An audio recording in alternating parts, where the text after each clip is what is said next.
Oi, Gui. Que bom. Pessoal chegando aí agora. Ok, obrigado, pessoal. Muito bem. Alessandra, bacana. Já vamos iniciar daqui a pouquinho. Só 2 minutinhos para juntar mais gente. Já iniciamos, ok?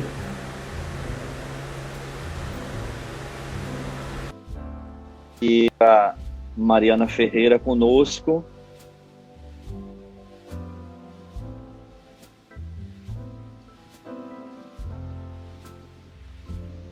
Olá, doutora Mariana.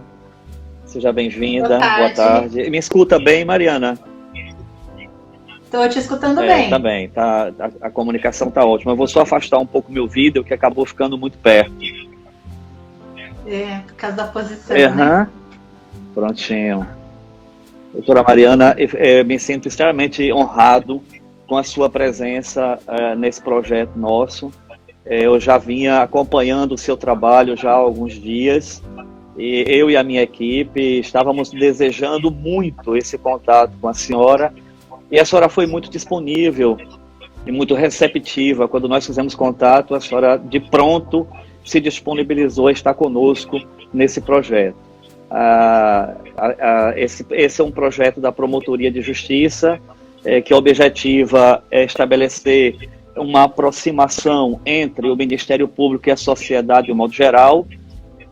Nós criamos esse canal de comunicação durante esse período de pandemia, para que a gente pudesse, por conta do isolamento social, facilitar o acesso das pessoas ao Ministério Público.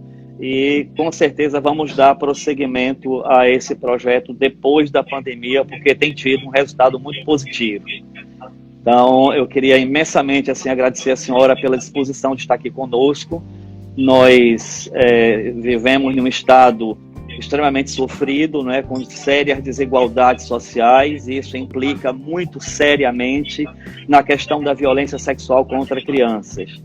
A gente tem uma atuação muito marcante nessa área e essa discussão de hoje vai nos trazer muitas informações e aprendizagens que, com certeza, tanto a promotoria como todas as pessoas que estão aqui nessa sala hoje, que fazem parte do sistema de garantia de direitos, vão utilizar durante a sua atuação. Então, minha gente, nós vamos começar esse trabalho hoje. Essa é a segunda live do projeto de comunicação da promotoria. Nós temos a grata satisfação de estar aqui hoje com a doutora Mariana Ferreira. Doutora Mariana, ela é médica legista, com atuação em sexologia forense, através do programa BMQ em São Paulo. Ela também é especialista em sexualidade humana, medicina legal e perícia médica. É sexóloga criminal, com atuação em violência sexual e transtornos psiquiátricos, e é fundadora da organização Pródigues, que atua com ação social de prevenção ao abuso sexual infantil e à pedofilia. Então, o tema é extremamente importante para todos nós. Nós sabemos que a violência sexual é uma das piores formas de violência e que mais marcas deixa no indivíduo, e que o caminho percorrido desde a consumação do ato até o final é um caminho também de muito sofrimento para a criança, que muitas vezes é revitimizada. Então, doutora Mariana, eu vou deixar a palavra com a senhora, porque o nosso grande interesse hoje é ouvir o que a senhora tem a nos dizer. Muito obrigado mais uma vez, seja bem-vinda, e nosso infinito agradecimento pela sua disponibilidade. Com a palavra, a doutora Mariana. Obrigado. Eu que agradeço, né? Fiquei muito feliz com o convite. Para mim é sempre uma satisfação poder falar a respeito desse assunto. É uma missão que eu tenho, não só uma missão profissional, mas é uma missão de vida. Tirar essas crianças da violência, esse tem sido o meu principal objetivo. E agradeço imensamente. Queria agradecer também o canal que nos colocou em contato, né? Que foi através do simpósio. Então, um beijo para o Marcelo, professor Marcelo, que também participei do simpósio, foi um evento fantástico. Conheci muita gente importante, engajada nesse evento.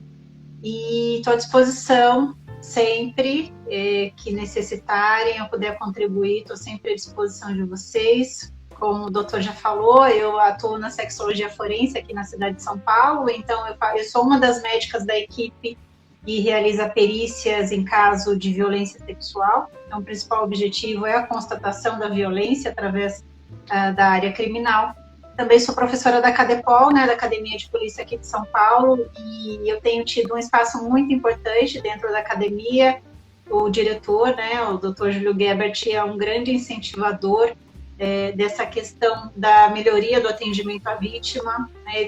Tem realizado várias ações para melhorar mesmo esse atendimento, desde a porta ali na delegacia de polícia até toda a cadeia, né, para que a vítima ela tenha um atendimento digno e humanizado. Né? Essa é uma nova visão em relação a essa modalidade de vítima. Até então a gente não se preocupava tanto com isso, a gente tinha uma preocupação muito específica em relação à produção de prova, né? A vítima, a criança e a adolescente eram especificamente, tinha uma visão muito particular há alguns anos, já vem mudando há alguns anos, de que eram apenas meios de prova, e hoje não. Hoje a gente tem uma visão diferenciada de que é primordial preservar o direito, a garantia de direitos, a dignidade e a proteção dessas pessoas, dessas vítimas, que elas estão numa cadeia de atendimento e elas têm que ter um atendimento diferenciado.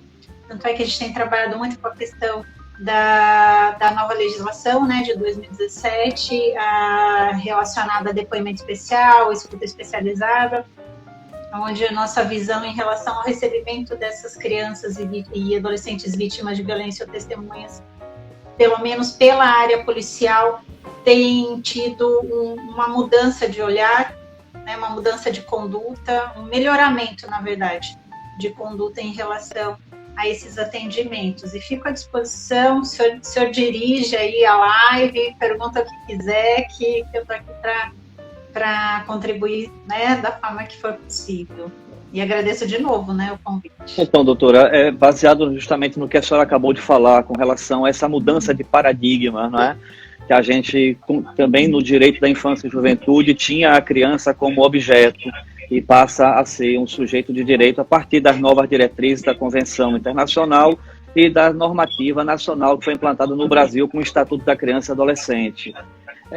A gente tem observado, como a senhora bem disse, que ao longo de muitos anos a atuação de todo o sistema de garantia de direitos após a comunicação da violência vem se tornando um sacrifício muito grande, e ainda hoje, apesar da lei da escuta e tudo mais, ainda é bastante complexo e pesado e sofrido para a criança todo esse processo. Como é que a senhora está vendo hoje com a lei da escuta, e como é que em São Paulo está sendo organizado esse trabalho para uma escuta sem dano, para uma maior valorização e cuidado com o estado psicológico da criança que sofre violência, e como se pode evitar a revitimização em todos esses espaços de atendimento pelos quais a criança precisa obrigatoriamente passar? O que eu vejo, por exemplo, na parte policial, né, eu vou dar a minha percepção em relação à questão da educação policial. Na Academia de Polícia tem um curso relacionado ao depoimento especial, onde tem capacitado delegados, todos os profissionais das delegacias, para que eles tenham a habilidade de realizar o depoimento especial, né, através de protocolos internacionais, nacionais, enfim. Esse profissional ele tem sido capacitado, tem sido treinado para conseguir realizar o depoimento especial e para também saber qual é a conduta em relação à criança nesse momento, né? Porque a gente tem dois momentos. A gente tem o momento que a criança chega como acompanhante na delegacia física, que é o momento da recepção. Então, todo o atendimento em relação à prioridade, todo o atendimento em relação a escutar no sentido de coletar informações nessa fase tem sido alterada. Né? Esses policiais têm sido capacitados para isso. Então, há preferência nesse primeiro momento em coletar as informações do acompanhante, não diretamente da criança e do adolescente. Esse momento de ouvir a criança e o adolescente fica reservado para o momento do depoimento especial, que é vamos dizer assim, é um momento muito específico, onde tem várias etapas, tem etapa, todo o processo é gravado, existe uma etapa desde o rapport, né, que é o recebimento dessa vítima, toda a forma de questionamento, para evitar a indução dessa criança, para evitar também essa revitimização. Então, existe um protocolo de atendimento, mas é claro que isso tudo é muito novo. Tirando esses policiais que têm sido capacitados, eu percebo que muitos profissionais ainda desconhecem a legislação, não sabem nem que não podem ouvir a criança novamente. Eu tenho visto muito isso na saúde, onde a criança chega, às vezes, no pronto atendimento por uma lesão física ou por alguma lesão sugestiva de doença sexualmente transmissível, né, ou infecção sexualmente transmissível. Então, essa criança é inquirida novamente. Esses profissionais, nem sempre eles têm o conhecimento dessa nova legislação. Está numa fase nova de transição e, na minha visão, falta muito ainda a questão da informação para os profissionais que têm contato com essa criança. Então, sim, essas crianças têm sido ouvidas em todos os locais, tirando nesses locais onde os profissionais já estão capacitados. Nos outros ambientes, eu percebo que as crianças estão sendo ouvidas novamente, sim, que é o que a gente não quer, né? A gente não quer que a criança relate mais uma vez, a gente não quer que a criança detalhe mais uma vez, porque já foi comprovado, né, cientificamente, que toda vez que uma vítima ela conta em detalhes, conta novamente a violência que ela sofreu, ela revive mesmo, ela revive fisicamente essa violência, né? Tanto é que hormônios são disparados, né? São liberados no momento do relato, são hormônios relacionados ao estresse, né? Tipo adrenalina, cortisol, enfim, traz o sofrimento novamente. É só a gente pensar, quando a gente tenta relembrar uma lembrança boa, a gente se sente bem, né? Começa a ver foto, um filme, alguma coisa que a gente tem saudade. Isso desperta na gente um sentimento bom. Esse sentimento bom não é só uma sensação abstrata, isso é químico também, né? A mesma coisa acontece quem sofreu violência. Quem revive, fica apontando, falando, ouvindo, está revivendo novamente. Isso causa dano psíquico comprovado, não é achismo, né? Não é uma coisa que fala, nossa, eu acho que isso acontece. Não, isso é comprovado, vários estudos científicos comprovam esse dano. E a gente quer evitar que essa criança conte quantas e quantas vezes na perícia, antes, né, eu fiz essa capacitação de depoimento especial, antes de ter conhecimento da legislação, do decreto, eu perguntava para as crianças, olha, o que aconteceu? A tia precisa ouvir o que aconteceu. Quantas vezes já não vi, né, as crianças, ai, mas de novo, eu não aguento mais falar sobre isso. E antes da legislação, a gente não tinha ainda esse aparato, então vai ter que contar de novo para a tia, né, porque fazia parte do meu exame, né, a gente ainda não tinha essa mudança. Hoje eu vejo essa mudança, assim, eu sinto na prática como ela é benéfica, de não ter que ficar perguntando. Hoje meu exame é direcionado para o acompanhante, os questionamentos, a não ser que já tenha informação no boletim de ocorrência ou algum relatório, porque, assim, para mim, o que é importante? Para mim é importante informações específicas para a minha prática técnica. O que aconteceu, quando aconteceu, como foi, quais os detalhes, o que falou, o que deixou de falar, isso não fundamenta a minha perícia em si. Por quê? Porque o mais importante para mim o exame físico, a coleta de vestígio físico e biológico. Se eu já tenho essas informações, não faz sentido fazer a criança e o adolescente falar novamente. Eu já tenho essa informação. Então, a gente deixa, né, sugere até para o profissional, não só da perícia, mas da saúde em si, quando for atender uma modalidade de violência como essa, se ficar restrito a questionamentos técnicos, né, ou específicos à saúde. Por exemplo, se é um adolescente, quando foi a última menstruação?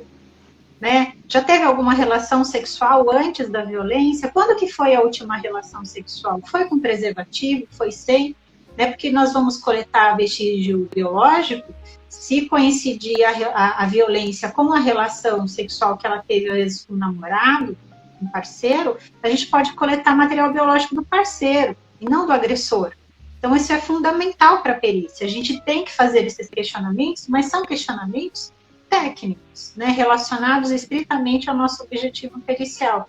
Diferente de eu ficar, né, questionando, perguntando, né, com uma curiosidade, não com uma informação técnica. Então, preservar nesse momento é fundamental, porque, gente, uma criança, um adolescente, num processo, antes da legislação de 2017, era ouvido em média 10, 11 vezes. Você imagina 10, 11 vezes ter que repetir em detalhes, e ainda às vezes por profissionais que não estão preparados para ouvir, né? Profissionais que às vezes induzem uma resposta, né? Por exemplo, eu já peguei alguns casos de assistentes sociais em ambiente hospitalar, induziam uma resposta, né? Por exemplo, passava em atendimento médico, a pediatra identificava alguma alteração, e aí chega, passa o caso para assistente social vai e fala assim, quem pôs a mão aí? Foi o papai que pôs a mão aí? Né? É uma indução, a gente sabe que a criança, o que um adulto falar para uma criança, ela vai concordar. E a percepção da criança em relação a pôr a mão, o que é pôr a mão? Qualquer coisa que você toque, a criança é pôr a mão, ela não tem a concepção do sexual, ela não sabe o que você está perguntando. Então, por exemplo, se a tia da escola limpou o xixi, ajudou a limpar o bumbum, a tia pôs a mão. Né? Então, veja, é uma indução.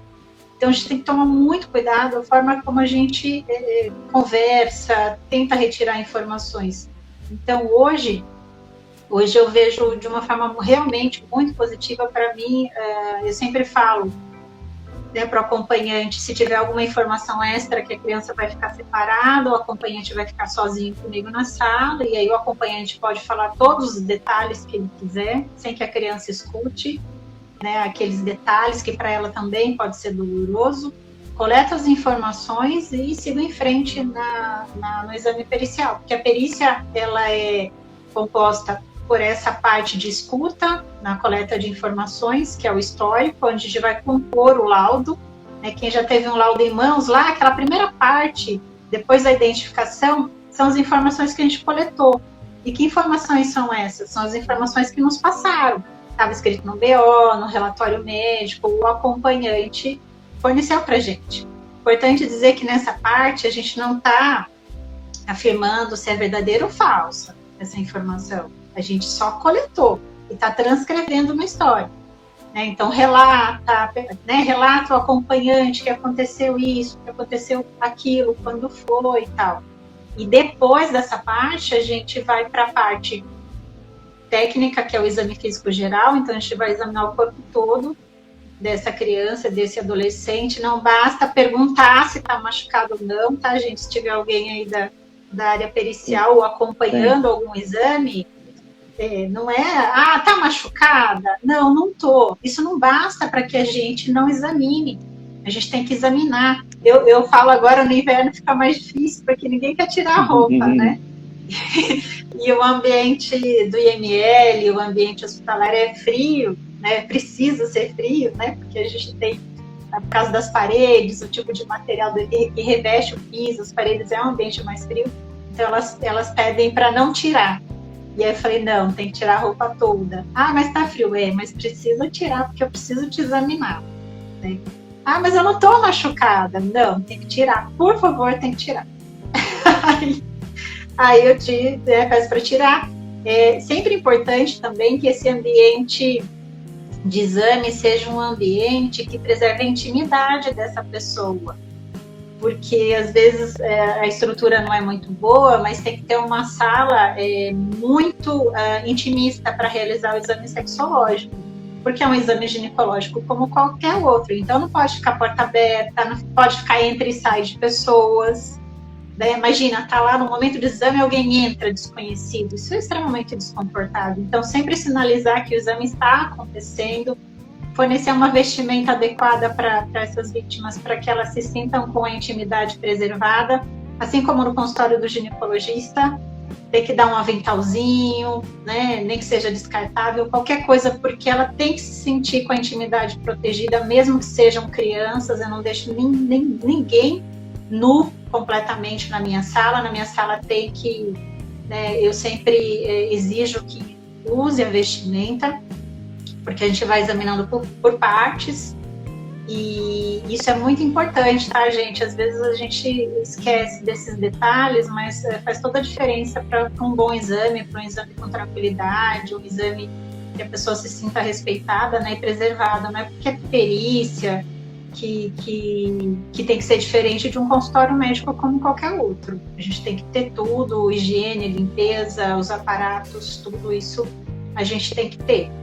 E examinando o corpo todo, as lesões mais frequentes que a gente encontra nessa modalidade de violência são as lesões traumáticas. Então, temos as equimoses, que são aqueles arroxeados, as escoriações, que são os arranhões, sucções, muito comum sucção, que é aquela mancha, né, que é o popularmente chamado de chupões, né, chupão ou chupões, e fica aquela marca arroxeada nas vítimas, geralmente na região do pescoço, mamas, parte íntima.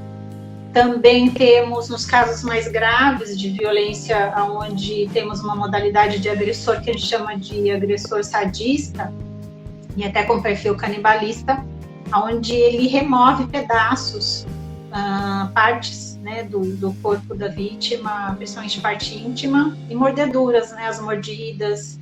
A gente encontra bastante também em perícia, e tudo a gente vai identificar, vai medir essas lesões, descrever essas lesões para colocar no corpo do laudo, que é a parte da descrição. Então, inicia a descrição com o exame físico geral e depois a gente vai para o exame físico específico. Um alerta que eu queria fazer nesse momento é que, assim, gente, não é porque não teve lesão que não aconteceu. Porque as pessoas também ficam nessa expectativa, nossa, mas foi violentada, sofreu um estupro e não tem nenhum arranhão, nenhuma lesão física. Nossa, será que isso é verdade? Né, já coloca aí, já desqualifica o relato da vítima. Não necessariamente tem lesão. Na verdade, na maioria dos exames não há lesões físicas. É importante ressaltar isso. Isso não significa que não aconteceu a violência, porque é uma violência onde há uma dominação, né, do agente, ou por ser adulto, ou por ser homem, porque na maioria das violências infantis e juvenis, a gente tem como principal agressor o sexo masculino, e geralmente pessoas conhecidas. Na maioria dos casos são familiares, amigos da família. Então, existe um domínio, né, sobre essa vítima. Dificilmente vai ter algum tipo de resistência, onde possa ser produzida alguma lesão corporal, diferente do estupro que acontece em via pública.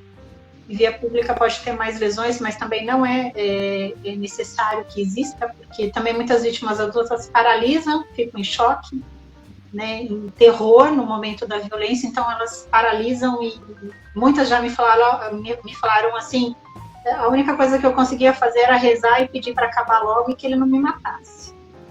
Né, então também não adianta a gente ficar esperando lesões. Indo para outra parte, que é o exame específico, a gente vai olhar a parte íntima, que é a genitália, no caso das mulheres, a vulva, o introito vaginal, que é a entrada da vagina, e a vagina também. Tem uma estrutura muito importante que a gente examina, que é o ímen. Né, o ímen é um achado para a gente na perícia, onde a gente vai buscar se tem roturas ou não, se tem lesões ou não, se são lesões recentes, já são lesões cicatrizadas. A gente tem né, essa possibilidade de identificar. E também região de períneo, que é a região entre a vulva ou a vagina e o ânus, né, no caso das mulheres. Então a gente examina tudo em busca de lesões, tudo. E nos meninos a gente vai examinar pênis, bolsa escrotal, períneo, ânus, também tudo em busca de lesões. Tá? Então esse é o exame específico. E vem a coleta de material biológico, que é a próxima etapa, onde a gente vai buscar evidências laboratoriais, né, material biológico do agressor no corpo da vítima. E aí a gente faz a pesquisa de espermatozoides, que é a mais frequente, PSA também, que é um antígeno específico da próstata. Então, naqueles casos em que o indivíduo ejaculou na vítima, mas ele é vasectomizado, por exemplo, ele não vai ter espermatozoides, né? Porque o objetivo da vasectomia é evitar, né, que se libere espermatozoides. Então, a gente não acha espermatozoide, mas a gente acha essa proteína, né, esse antígeno que vem do líquido seminal, né, liberado pela próstata. Então, mesmo sendo vasectomizado, a gente tem o alcance de identificar se houve ejaculação ou não. E o padrão ouro, que é o mais específico que a gente tem, é o DNA. Então, a gente pode coletar o DNA dessas regiões aonde houve o contato com o pênis, aonde houve ejaculação, aonde houve sucções, mordeduras, porque na saliva tem células do agressor, então a gente também pode coletar essas regiões. Material embaixo das unhas das vítimas, para ver se tem algum material do agressor, que às vezes entra em contato, arranha, pode ficar um resíduo na unha. Então, essa é a nossa pesquisa laboratorial. Então, a gente já teve a pesquisa física, que é examinar o corpo completo, né? E a parte íntima, e também o exame laboratorial. Então, essas ferramentas que nós temos dentro da perícia. Então, vejam, nós temos muitas ferramentas importantes. A perícia ela tem um papel fundamental, mas temos limitações, né? O que faz a gente não ter esse alcance que a gente gostaria? O tempo. O tempo é o nosso inimigo. Quanto mais o tempo passa, menos evidências e vestígios nós temos.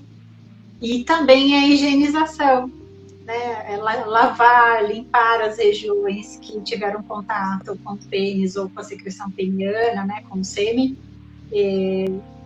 atrapalha, porque vai removendo o material e a gente não consegue identificar, a gente perde. Outra coisa também, alguns locais realizam, alguns pronto atendimentos realizam a coleta no pronto atendimento. E aí removem o material e quando chega na perícia a gente não tem mais material. E nem sempre a saúde tem cadeia de custódia, que a gente chama, né? Que é um conjunto de etapas e elementos que garantem que aquela amostra ela é segura, não foi adulterada, enfim, foi coletado corretamente. E assim, juridicamente, esse material que foi coletado na saúde pode ser desqualificado por não ter uma cadeia de custódia. Então, coleta lá e aí a gente deixa de coletar na perícia e aí tem esse conflito. Então, essas são as situações que podem prejudicar, né, a nossa identificação da violência em relação à perícia.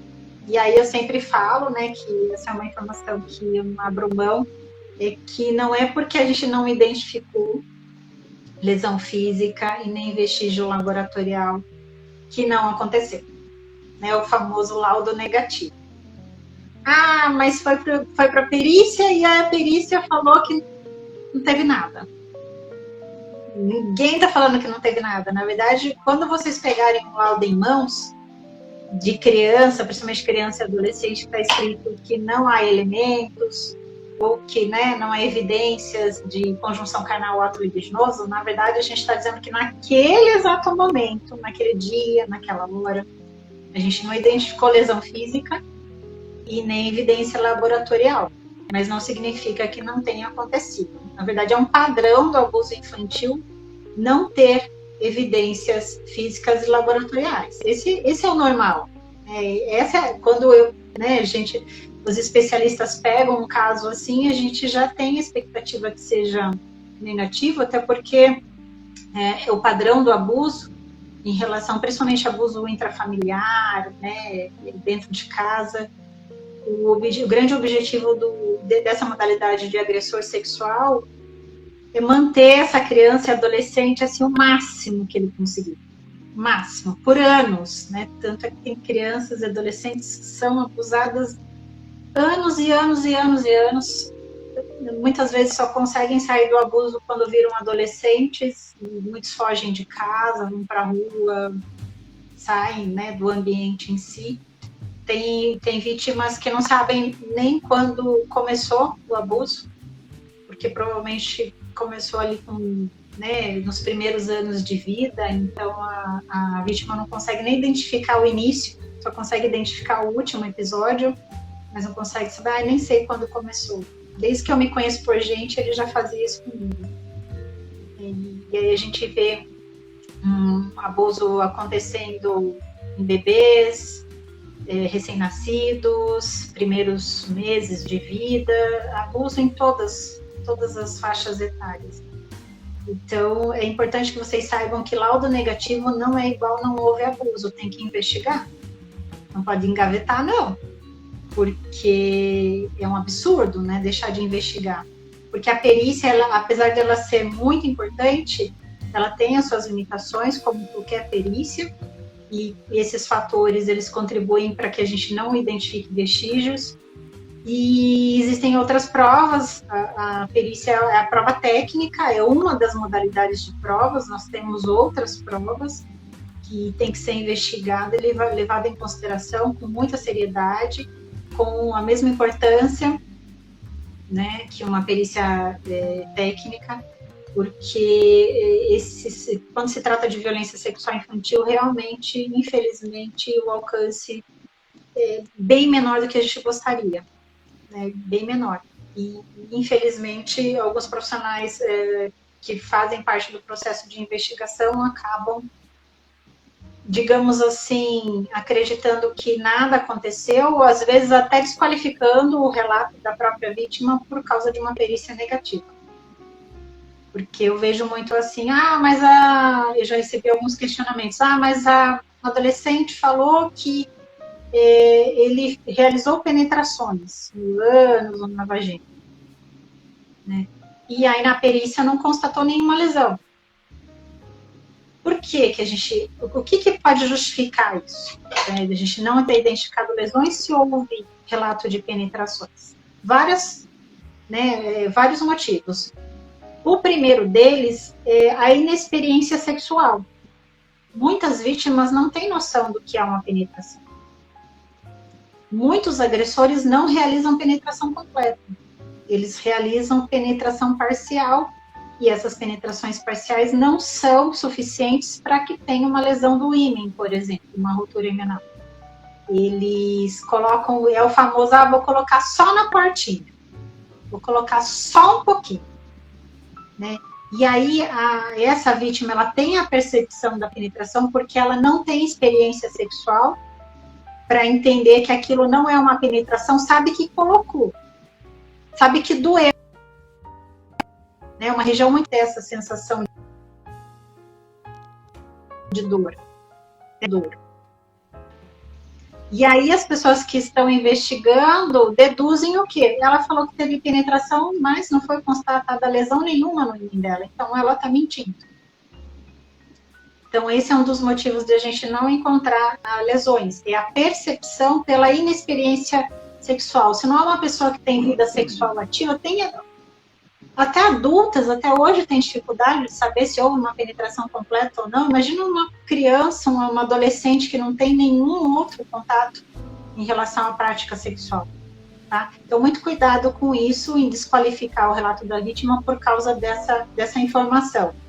Outra coisa, em torno de 20% das mulheres têm um ímen que a gente chama de complacente, que é um ímen extremamente elástico, ele tem muito tecido, ele é bem molinho, né? A gente fala, é bem molenga. Então, o que acontece? Esse ímen, se houver penetrações, esse ímen, ele é tão elástico que ele não sofre lesões, não sofre rupturas, ele acaba acomodando, né, com o calibre do pênis ou do objeto que foi introduzido e ele não sofre lesões. Então, imagina, 20% das mulheres em torno de 20% tem ímen complacente, então a gente perde esse elemento. Então, se um adolescente fala que foi vítima de conjunção carnal, que é a introdução do pênis na vagina diversas vezes, e ela tem um ímen complacente, a gente não tem como comprovar, a não ser que ele tenha ejaculado recentemente e a gente consiga material biológico positivo. Mas em relação à lesão física, ela não vai ter lesão nenhuma. Tem mulheres que nascem sem... Que tem alguns autores que chamam de ausência imenal, ou tem um ímen muito pequenininho. que também não sofrem roturas. Então, é mais uma categoria de mulheres que também não vai ter lesão no rim. Então, a gente vai perdendo alcance, vai perdendo elementos. Então, é muito importante que as pessoas saibam, não é porque houve relato de penetração vaginal que haja lesões. Existem essas dificuldades que a gente vai encontrar durante a perícia e acaba vindo como negativo e pode ser interpretado como falsa informação, né, desqualificação do relato da vítima. Então, é muito importante que vocês saibam e fiquem atentos a essas coisas que são mais técnicas, mas acaba refletindo no trabalho, né, da rede, porque recebe essa informação em forma de laudo e muitas pessoas desconhecem, né, esse tipo de informação, que é uma informação simples, apesar de ser técnica, é uma informação muito simples. Eu percebo que as pessoas têm muita facilidade de entender, de compreender, e recebendo, até pela primeira vez, elas mudam muito a visão em relação à investigação nesses casos. Principalmente as delegadas, né? Eu trabalho com muitos delegados aqui na Cadepol, e é impressionante o retorno, assim, ela fala, nossa, meu Deus, quantas vezes eu li um laudo e não tinha essa visão, agora eu pego um laudo e a minha forma de investigar mudou completamente, por causa de uma informação tão simples, né? Que nem eu falo, ela é técnica, mas ela é muito simples, as pessoas têm muita facilidade de entender. E é a nossa função multiplicar e compartilhar, né? Conhecimento não é para ficar com a gente, é para compartilhar. Diga. Doutora, um assistente social que está aqui conosco tem um projeto em fase de aprovação chamado Escuta-me, que tem por finalidade exatamente criar uma atmosfera favorável para a escuta de crianças vítimas de violência sexual. Uhum. Ela está aqui perguntando qual é o principal desafio que a senhora vê na implantação da lei da escuta e como a senhora pode desenhar os primeiros passos para a efetivação desse trabalho. Esse projeto eu acho essencial, né? Eu sei que existem muitas críticas à legislação, mas eu acredito que tudo que é novo causa resistência até que aconteça efetivamente. Claro, deve ter muitas falhas, mas eu acho essencial que esses profissionais sejam realmente capacitados de uma forma, não porque precisam ser capacitados, não sejam capacitados a toque de caixa porque tem uma legislação batendo a porta, que eles sejam capacitados com qualidade, por profissionais preparados, né, para que também não adianta fazer uma capacitação que não funcione, né, que não surta efeito, aí a gente acaba mais prejudicando, né, do que auxiliando o processo.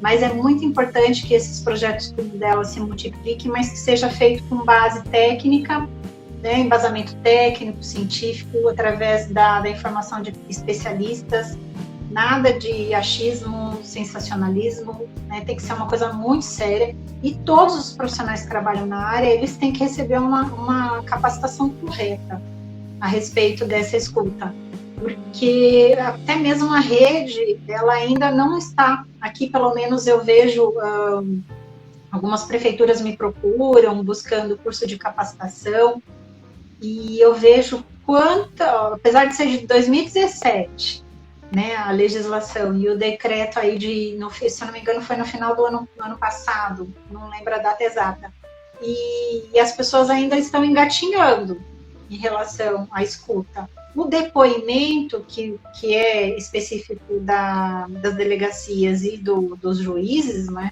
eu vejo que já estão mais preparados para realizar o depoimento, porque eles têm recebido capacitação, pelo menos aqui em São Paulo, pelo menos no estado de São Paulo, os policiais civis que estão relacionados à atuação e realização do depoimento especial praticamente já foram todos capacitados pela Academia de Polícia. E o Judiciário também tem se capacitado. Agora, a rede eu sinto que está um pouquinho frágil ainda, porque demanda aí de uma boa vontade dos seus, não sei se são, quem é exatamente que determina essa capacitação, que agiliza essa capacitação, mas ela é fundamental, não dá para retroceder, a gente precisa seguir nessa ideia, porque sempre lembrando, isso é para beneficiar. Se não for para beneficiar, não vai funcionar. Né? E quem que a gente está beneficiando? A vítima? Isso é para beneficiar a criança e adolescente, não é para beneficiar outras pessoas. Para beneficiar especificamente a criança e adolescente. Então, em relação ao projeto dela, eu espero que tenha aí esses critérios de seriedade, como todos os projetos devem ter, e que siga mesmo com todo profissional tem que ser capacitado da rede. Já era para ter sido, né?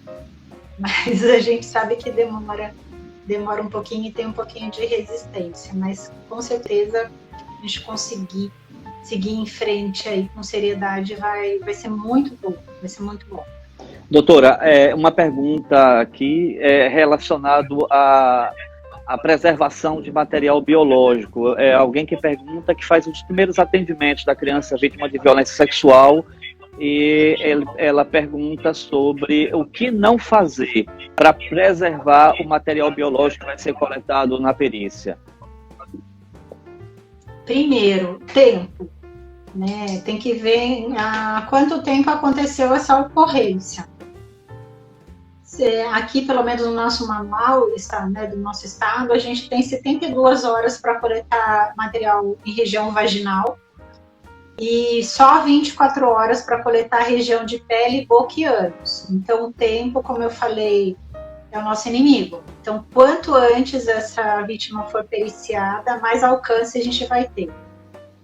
Claro, gente, que se essa criança for atendida, por exemplo, num pronto atendimento e ela está machucada, ela está com lesões, é óbvio que a prioridade é o tratamento das lesões. Quem recepcionar essa vítima na saúde tem que avaliar qual é a gravidade dessa lesão, né? E se é necessário um procedimento, às vezes, infelizmente, tem casos gravíssimos, onde as lesões genitais, né, lesão de vagina e de ânus, são muito grandes, infelizmente chegam, em alguns casos, ao óbito, né, da vítima, por hemorragia, lacerações, enfim. Claro, diante de uma situação dessa, em primeiro lugar, a saúde. Né? Se houver a possibilidade de preservar, ótimo, mas se não houver, saúde, gente, é a vida. Não tem nem que pensar. A questão da coleta de vestígios, ela, nesse caso, ela acaba sendo secundária. Tem que pensar assim: para a vítima ir a uma delegacia ou para um IML para ser periciada, ela tem que estar bem. Tem que estar bem fisicamente e tem que estar bem psiquicamente, mentalmente, né? Porque às vezes você pega uma criança com autismo, uma criança, né, com algum transtorno psiquiátrico ou mental e está em crise, né? Está em surto, está em pânico, está num transtorno, não tem que estar na delegacia, muito menos na perícia. Ela tem que estar na saúde, sendo cuidada, né? Administrando as medicações que ela precisa. O tratamento, muitas crianças precisam de sutura, né, que é dar os pontos nas regiões genitais, conter hemorragia, receber às vezes até transfusão, ir para centro cirúrgico. Então não é algo que se falar em relação à preservação nesse caso. O decreto, né, ele traz, não lembro o número exato agora, mas depois, se alguém tiver interesse, eu forneço, mas o decreto relacionado a 13.431, que fala do depoimento da escuta, ele diz, né, que autoriza o SUS a coletar esses vestígios aí em relação ao atendimento, mas aí a gente entra naquele impasse da cadeia de custódia, se tem cadeia de custódia ou não, se esse material vai ser aprovado pela justiça ou não, enfim, mas não vou entrar nesse mérito, tá, gente? O que eu quero que vocês entendam é que saúde em primeiro lugar. Não é para mandar a vítima machucada, sangrando para a delegacia. Infelizmente, eu ainda vejo, infelizmente, a gente ainda se depara com essas situações, crianças extremamente machucadas, sendo recusadas pelos pronto-atendimentos porque foram vítimas de estupro, são encaminhadas às delegacias, ficam, às vezes, dependendo da dinâmica da delegacia, se tem algum flagrante, alguma coisa mais complicada, ficam horas na recepção, e aí depois vai para a perícia. Chega na perícia, aquela criança está praticamente evoluindo para o óbito, de tanto sangrar, né? Eu tenho o privilégio, eu sempre falo, graças a Deus eu tenho o privilégio de trabalhar num local onde o pronto-socorro fica na porta da frente da minha. O nosso atendimento é dentro de um hospital, de um ambiente hospitalar. Então, quando eu tenho esses casos graves, eu já vou direto para o pronto-socorro para levar essas vítimas, né, que estão nesse grau de lesão, de machucado, e aí isso sempre me deixa muito brava, porque não era para estar ali, né, não era para estar passando por isso. Às vezes chegam crianças machucadas para mim sem uma gota de dipirona. Nossa. E foram liberadas do hospital. Nossa. Com a justificativa de que não podiam mexer porque precisava passar pela perícia. Eu falei, meu Deus, daqui a pouco aquela criança vira exame necroscópico, né? Por 1 hora, meia hora, depende da resistência da criança, de tanto sangrar, né? Enchendo fraldas com sangue. Eu falei, meu Deus, aonde está da onde vem isso aí? Eu até fui pesquisar, falei, gente, tem alguma determinação, alguma coisa? Na verdade, tem o contrário, né? Que é a lei do minuto seguinte, que diz da prioridade da urgência do atendimento dessa modalidade de vítima, e não entendo até hoje porque ainda tem essa cultura de foi estupro, eu não pode pôr a mão, foi estupro, eu não posso fazer nada. Vejo crianças com lesões patológicas, doenças mesmo, que passam pelo pronto atendimento, e o profissional, né, às vezes não conhece, por exemplo, tumores. É muito comum a gente pegar tumores na perícia, tumores de vagina, por exemplo. E é um tumor que sangra. E aí passa no pronto-socorro, o profissional não sabe o que é exatamente, suspeita que seja uma lesão traumática, libera, vai para a perícia, vai para a delegacia, vai para a perícia, e aquela criança precisava de tratamento médico. Né? Precisava de um tratamento oncológico. O que ela está fazendo? Né? E sem medicação para dor, sem nada. Então, eu vejo uma inversão, eu não sei se é medo de perder vestígios, medo de um comprometimento legal, não sei o que é. Mas, gente, em primeiro lugar é a vida e a saúde. Vai ter que fazer... mas eu vou precisar de cirurgia e a perícia. Gente, a cirurgia é a prioridade. Saúde, prioridade. Criança e adolescente não são meios de prova, são pessoas com dor, né, e sofrimento extremo naquele momento. Elas precisam de cuidado, de proteção. Depois, como eu falei, a perícia é só uma das provas. Depois vai ser investigado, tudo vai ser investigado. E existe também, pelo menos aqui no nosso serviço, eu não sei se aí como funciona o de vocês, mas aqui existe a possibilidade de perícia externa. Nesses casos graves, a equipe vai até o hospital, vai até o leito do hospital realizar a perícia. Né? Então, também é outra possibilidade. A delegacia entra em contato e determina que a perícia seja realizada, porque ainda está dentro do prazo de coleta, dentro das 72 horas, e porque é um caso de gravidade, às vezes internação, em CTI, tudo. Então, é isso, gente. É saúde, não tem que pensar. Okay. Tá? Tem que cuidar, proteger. Tá? Ok, doutora. Lamentavelmente, morrendo de pena, mas eu tenho que dizer que nosso tempo está se acabando. E, assim, aproveitando o que a senhora tem dito sobre escolher entre a perícia e a vida e a saúde da criança, obviamente, é a saúde e a vida. A mesma lógica os profissionais também precisam adotar com relação aos métodos profiláticos também, porque também tem prazos muito estreitos, como também os prazos periciais são muito estreitos. A senhora poderia fazer a culminância dessa apresentação, se reportando um pouco sobre isso, e aí a senhora já faz as conclusões. Eu já deixo aqui o meu profundo agradecimento, depois vou falar com a senhora fora da live, para lhe agradecer infinitamente por estar aqui conosco hoje. Por favor, está com a palavra. Eu que agradeço, gente.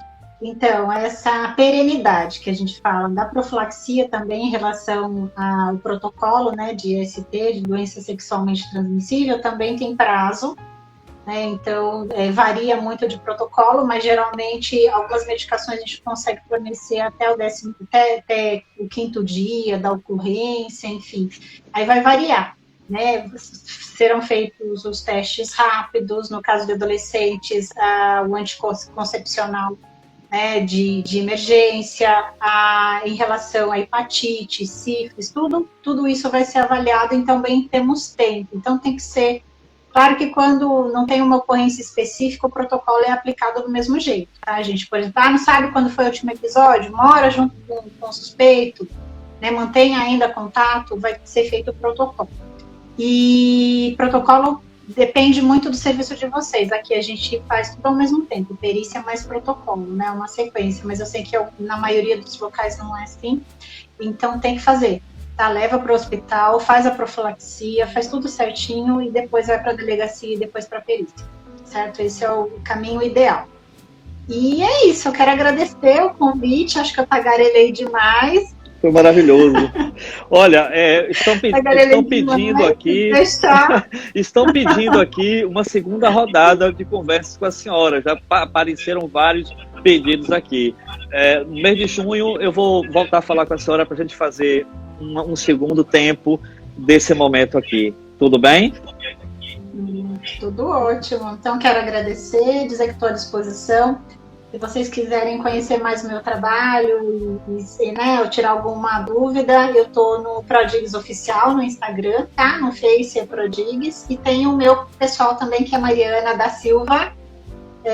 Então é isso, gente. Quero agradecer, espero ter conseguido contribuir um pouquinho aí, informar alguma coisa que vocês, né, não saibam. Eu sei que tem muito profissional extremamente qualificado aí assistindo, que é o profissional, né, do atendimento real mesmo, não é da teoria, é o da prática, né, e são esses que a gente quer atingir. Então, muito obrigada, gente. É isso. Obrigado, doutora. Obrigado a todos os participantes dessa live. Informo a todos que dia 30 nós estaremos aqui conversando com o doutor Murilo Giacomo, procurador de Justiça do Ministério Público do Paraná. Nós contamos com a presença de todos e, mais uma vez, obrigado, doutora Mariana, e a todos que aqui estiveram conosco nesse dia. Um abraço a todos e até mais. Tchau. Tchau, gente.